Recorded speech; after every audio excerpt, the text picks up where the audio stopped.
A letter sent by Czech police to Rappler confirms their language that a person named Elizaldico was the subject of law enforcement action. O, tama ako, in the country. While they did not use the word arrest or detention, they called it an intervention. O di ba? Walang custody, walang detention, walang arrest. Full stop.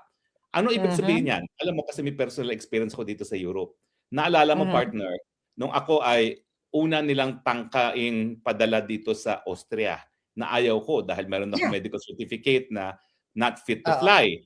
So, nung tinanong ako ng piloto, do you want to take this flight? Sabi ko, no, I have 2 medical certificates saying that I'm not fit to fly. So, why would they force me to fly? So, pinababa ako. Nung pinababa ako, sabi nila, we will wait for the public prosecutor because hindi nila alam if they will charge me with anything. Kapag sila ay chinarge ako with something, then I will be arrested. But at that point, sinabi lang nila, let's wait for the public prosecutor. So ganyan ang proseso sa inquisitorial system na umiiral sa buong Europa, hindi lang sa Netherlands. No? So ang tingin ko nangyari dyan, yung legal intervention, pinaantay lang nila si Zaldico hanggang dumating ang public prosecutor na ganoon ang nangyari sa akin sa airport ng Amsterdam. At pagdating nung public prosecutor, that was when I was informed. The immigration wants to charge you with blah, blah, blah violation of immigration laws. No? What do you say? Sabi ko, how could I have violated the immigration laws when I voluntarily took my seat in the plane, but I also answered truthfully a question asked of me from the pilot. Do I want to take the flight? I said no. Because I have medical certificates saying I'm unfit to fly. And because of that, sabi ng prosecutor, okay, he may go, you will not be charged with anything. So, yung intervention na yun, it's as simple as that. Paantayin ka lang kasi nga ang inquisitorial system, yung piskal, kinakailangan, ura-urada, haharap at titignan kung may kaso. At right there and then, kung may kaso, tsaka sila magsasampa ng reklamo sa'yo at dun ka pala aarestuhin. Pero meanwhile, I was not in custody. I was requested to wait for the public prosecutor na I'm sure ganyan ang nangyari kay Zaldico. Dahil siya ay being charged, di umano, sabi rin ni Bangag, ng illegal entry without proper documentation. No? So, hindi siya detained, hindi siya under custody. He was, tama siguro yun, no? Law enforcement intervention kasi nga, he was asked to wait for the public prosecutor. Yan ang nangyari sa akin.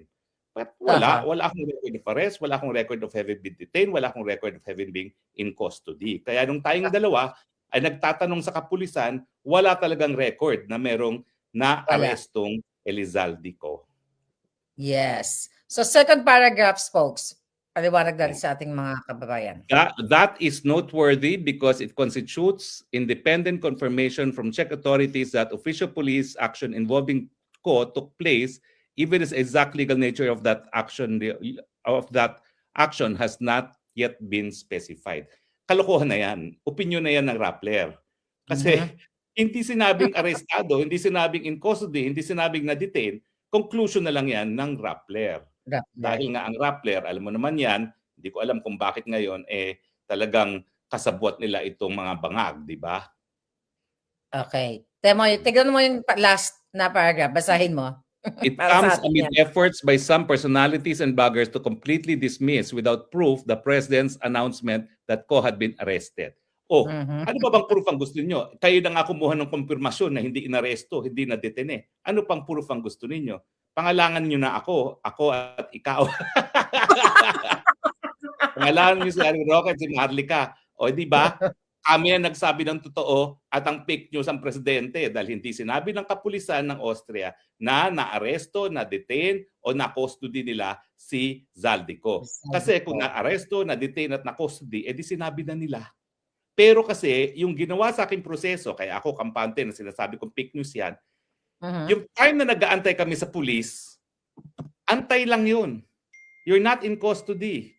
Wala, you're not under arrest. Kaya hindi ka babasahan na kahit anong karapatan mo kasi yung Miranda rights naman nakabahagi yan ng human rights law, applicable yan worldwide, no? So kinakailangan basahan ka kung bakit ka na-detene, no? Walang ganun. Inantay lang ang public prosecutor para ang public prosecutor ayon sa reklamo ng immigration, magde-decide kung sasampahan ng kaso o hindi. Correct. So ngayon, lumalabas talaga na alam naman natin dalawa na the moment na in-announce yan ni Bangag, ako'y nagtatatawag na. Correct. Ko na lahat. Alam mo, itong Krappler, too late the hero eh. Ba't kasi hindi sila tumawag sa mga pulis kaagad, no? Nag-antay pa sila at that time, no? At saka ayan, sumagot na nga yung pulis, binabaluktad pa sinasabi ng pulis. Pwede ba yun? Dapat the language of the police answer is controlling. Bakit sila nagbibigay ng ibang lengguwahe at ibang interpretasyon? Diba? Yes. So, hindi sinabing arestado, hindi sinabing detained, hindi sinabing under custody. So walang ganyan. Wala.